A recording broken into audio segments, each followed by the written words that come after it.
I look forward to it. And I also look forward to trolling you. Ah, God!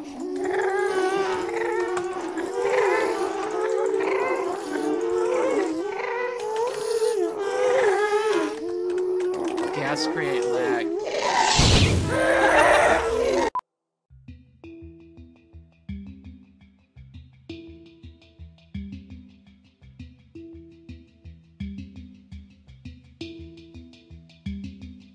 Okay, folks, welcome to the first installment of the Kick the Bucket series. We're actually going to start getting into the meat of it.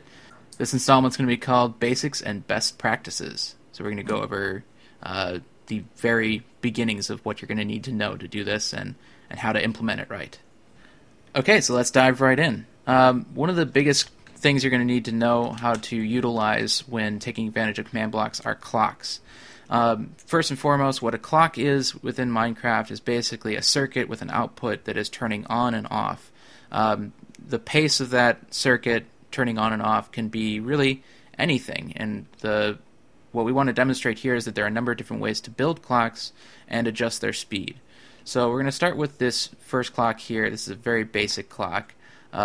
What's happening here, just so you understand how it has an output that is turning on and off, we have a lever here which right now is in the on position. It's responsible for turning off this torch right now and giving power to that piece of redstone. But when I remove the lever power, what's going to happen is this redstone torch is going to turn on, supply power to the repeater. Repeater supplies power to this block and then the piece of redstone below it. And then when that piece of redstone becomes powered, it supplies power to this block. Once that happens, the redstone torch shuts off, and then you've got your loop where basically the circuit is constantly turning itself on and off. And the output really on this clock could be just about anywhere, but we're going to represent it with this command block here. Inside the command block, we have a command that says say tick. So every time this clock ticks, we're going to see it output that command. And there you go. Now this clock is operating at a pace of about 3 cycles per second, and that's determined by both the redstone torch here and the redstone repeater. Redstone torch adds 100 milliseconds, and the repeater adds 200 milliseconds because it's on its 2-tick delay. And that's really all there is to it. So it's ticking at that pace. And that's a basic clock. So now moving on, we have another clock that is entirely buildable within survival mode. This is the comparator clock, and it happens to be the fastest clock that you can build in survival mode with no other clever tricks or anything. And it's going to operate at a pace of 5 cycles per second. So what's going to happen is when I supply power with this lever, it's going to supply a full signal power, which is 15 redstone power, whatever you want to refer to it. The signal power is going to be at 15. So the comparator is going to output 15 blocks of signal power to this piece of redstone right here. And since 1.5 signal power matters, and with the comparator block, here's what it's going to do. It'll say 15, 14, 13. And then when the comparator block receives that 13 signal power on its comparison signal, when the comparator block is in its subtractive mode, you see it has its pin up and on right now. Yeah. And when it's in this mode, when the pin is up and it's lit, that means it's in subtractive mode. So it's outputting a signal power of 15, but it's also going to receive a subtractive signal of 13. So it's going to take 13 subtracted from 15 and change the output to 2. And that'll be 2 on this block here, which will then become 2, 1, and 0. And that's the really critical point here, and the reason why most people confuse why this part of the clock does not work. It's because the only part of the clock is, well, the only part that's actually operating as a clock is the part that's turning on and off. So what's really happening here is you're going to change this piece of redstone from signal power 15 to 2, which will, both of them are on, they're just at different signal powers.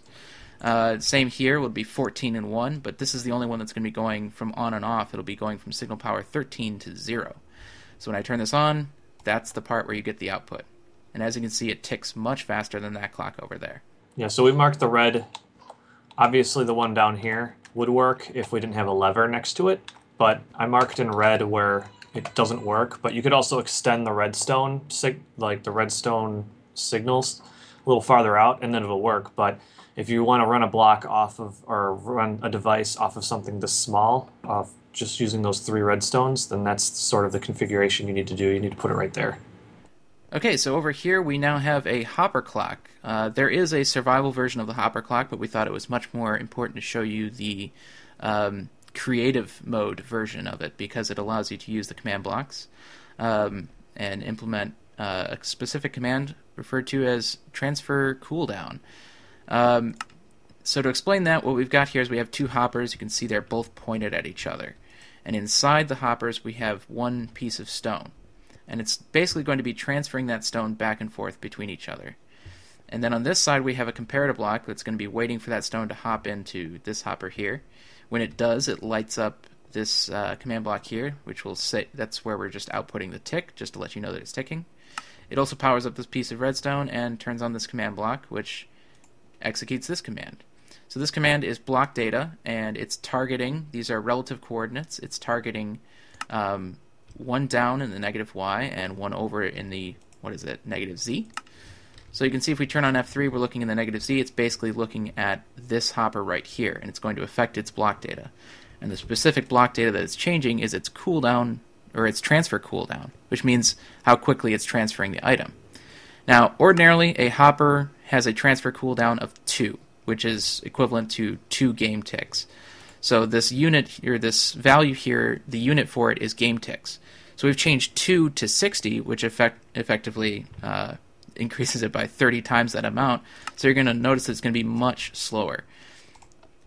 Now you may ask yourself, why would it be useful to have a very slow clock? Well, just think about your implementation. If there's something where you need the output to occur, I guess, very slowly, or it just needs to happen over a very long amount of time, then you could easily do this, and all you'd have to do to change the pace of it is change the transfer cooldown time in the command block up here.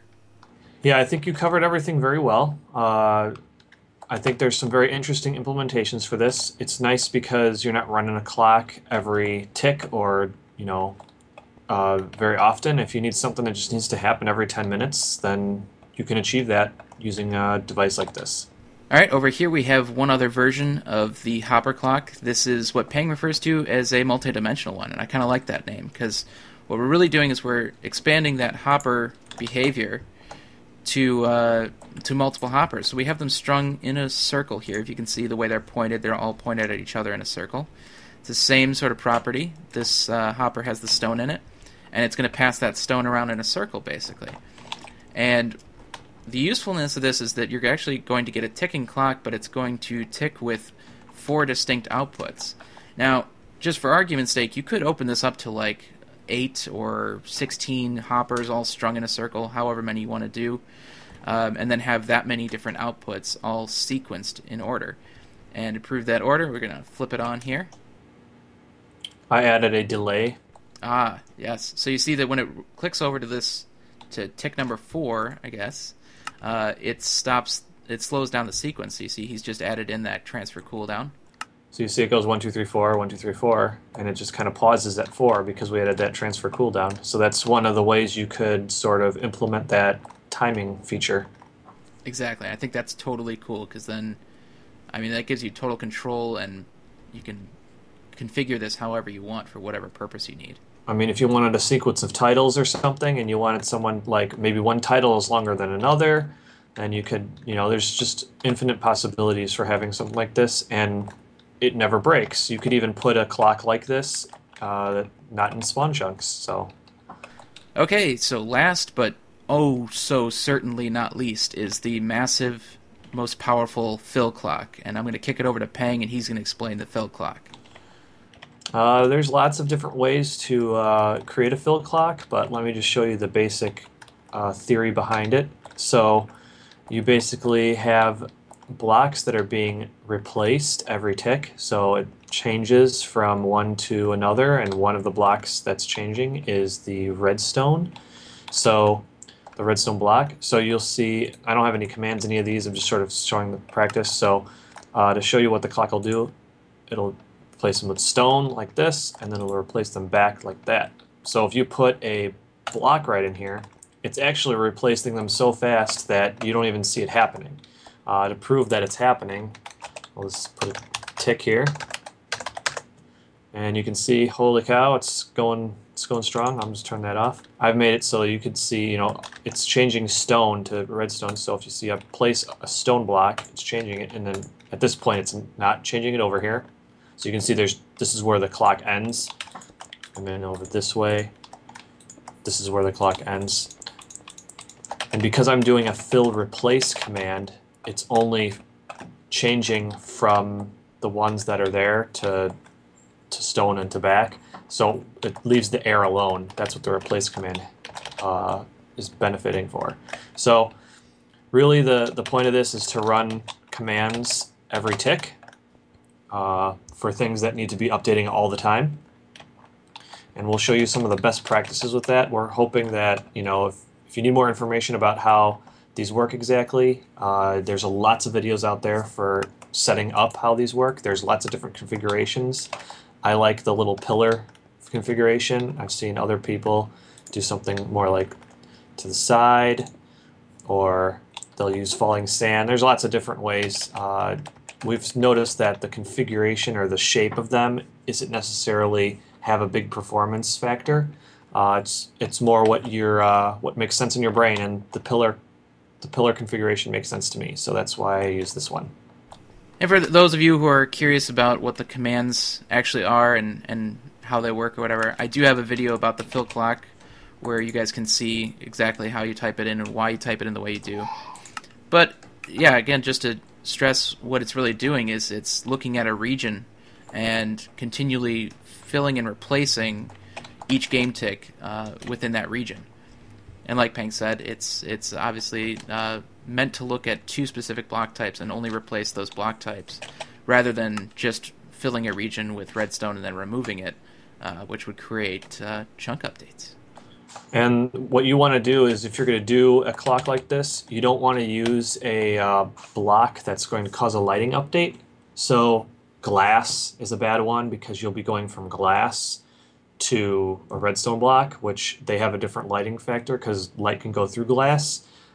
Air is a bad one because same difference. You know, you have a lighting update, or glowstone, or there's a lot of different blocks that'll cause a lighting update. So lots of people use stone or wool, or really any block will work. Sorry to interrupt for a moment, but I just wanted to say that there was a portion of this video that we meant to talk about spawn chunks, and we didn't.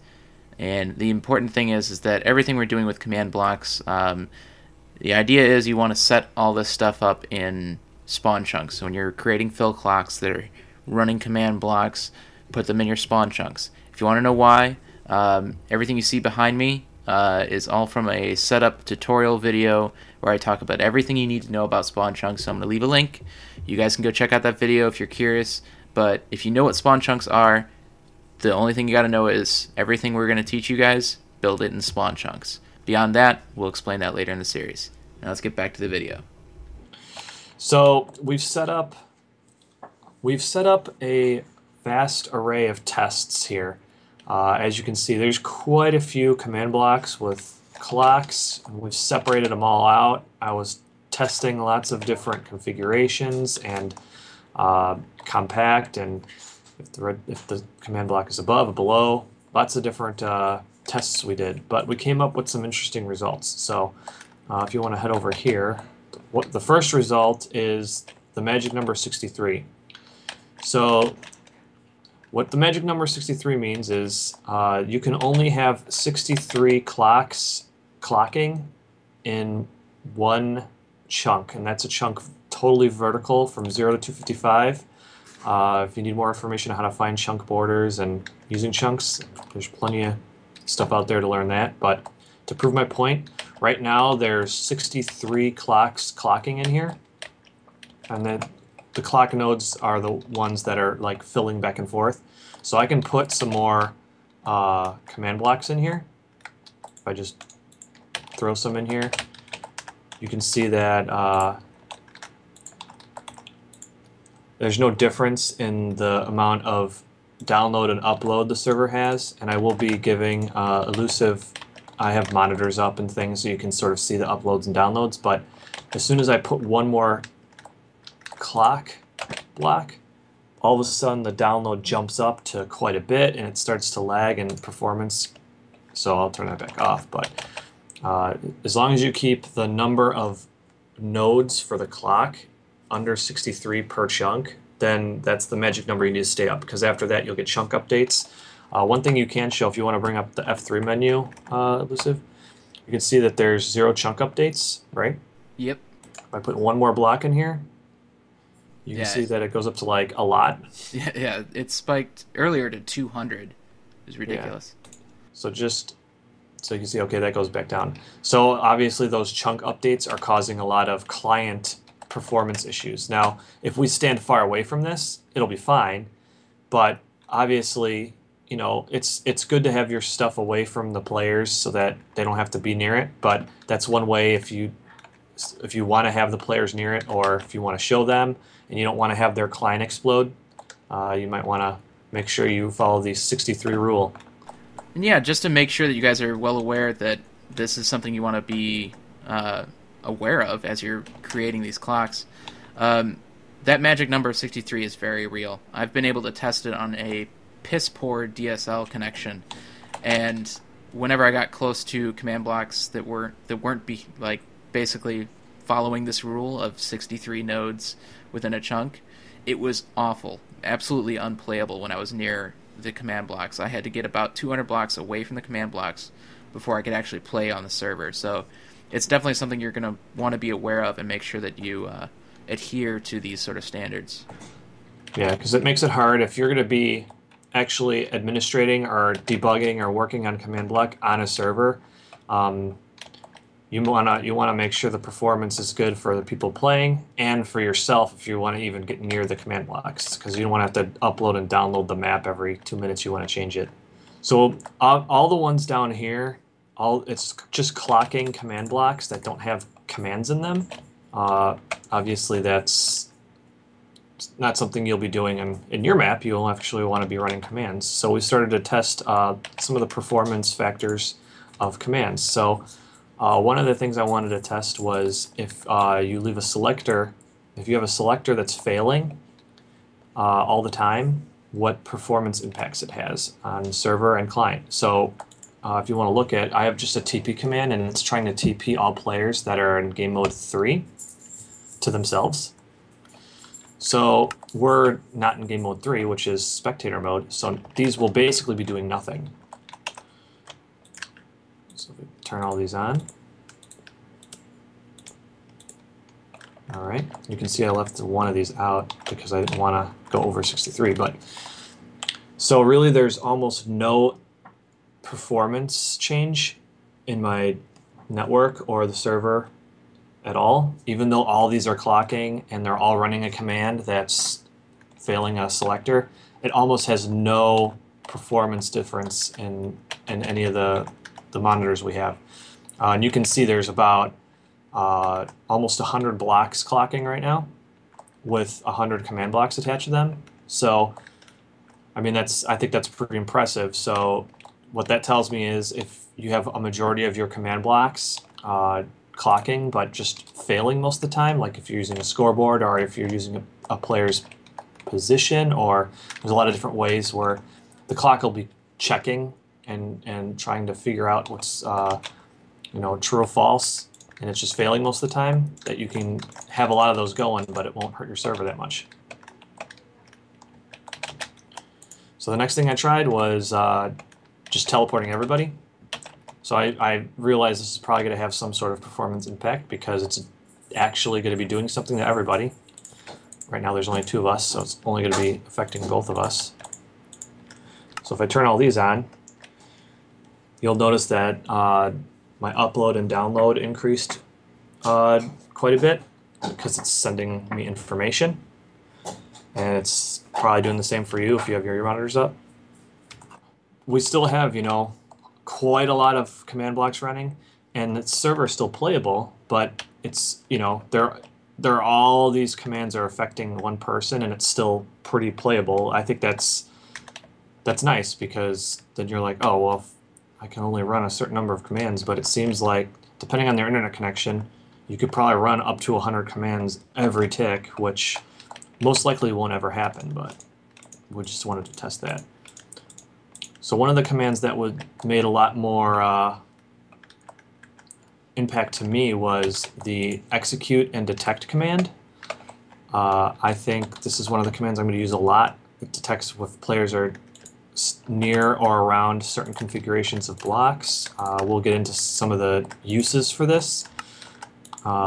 Basically, the command I've been running here is checking if you have grass under you, like at layer 0. So if there's grass at layer 0, which we have a little test set up over there, so it's clocking all of these. It almost seems like they're not running according to the network and stuff. The performance is really well. You want to walk over that grass, see, make sure they're walking. Okay, you're saying hi. So you see it says hi when you're over the grass. We'll get over to some of the how we use this command, but as far as performance, it performs quite well. So one other thing, or one other option to, as a best practice we noticed is there's something called the previous output. If you look at a command, you'll see that there's the command where you type in the command. There's some little tips, and then there's previous output, and then there's little on and off. So there's two things that go along with this. There's a game rule, and there's just you toggling that. So the game rule is send command feedback, and all that does is when you place a command block, by default, it's going to have that option on or off. If you change command feedback, send command feedback on, or if you change it from true or false, that game rule, it does not affect blocks that are already placed in the game. It only affects new blocks being placed, or new command blocks being placed. So if we toggle that game rule right now, none of the command blocks that have that option turn on or off in the command block will have changed. Now, the impact of that is we have that same detect grass command, and you'll see on the right side I have the previous output off, and on the left side it's on. We notice that if you have it on, it has a considerable impact on client network and server CPU. So right away I just turn the left side on, which has that previous output on. It has just this one row is giving me the same network traffic as running this entire array over here of teleport commands, just because that output is on. So best practice would be, if you're debugging, that information in there is good. Basically what the server is doing is it's taking the results that might normally be in chat or in a server log and just dropping it back in the command block. So you just turning that option off. And if you're debugging, that information is good. If you're trying to okay, you're done, this thing works, then I would just turn all of those off, because there's no reason to have them on, and there's obviously a big performance issue if they are on. So there's only one other best practice that I want to mention. If you use a fill command to create command blocks, so a fill command, I'm just going to do one up here so you can watch me do it. I'm just going to fill some space with a glass. All right, so I made some glass, right? Boom. Yep. I did that same command to create command blocks, because I thought, all right, I'm going to be putting a bunch of clocks here, so I don't want to have to like manually place all these command blocks. I'll just use a fill command and create a bunch so that I have a bunch to start from, right? It's not a terrible idea. But what I found was, if you used a fill command to create the command blocks, for some reason, when you clock them, it has some sort of terrible impact on performance. I won't even turn them all on. Now, these don't even have commands in them, so they don't even have output or anything. But I turned all these on, and it basically crashed the server. I think that pretty much covers the basics of the clocks and some of the best practices, and I hope that if there's any questions, you guys will ask in the comments. If we need to do a part 2 to this and continue, if we find more best practices or more nuances in performance, we will definitely do a version 2, but I think this is good information for anyone moving forward when we start to talk about the actual implementations of using these clocks and using command blocks to recreate Bukkit plugins. Totally, and I'm excited. So yeah, in the next or in the coming videos, we're going to start actually utilizing all of these tools to start building all the crazy stuff and creating Bukkit replacements.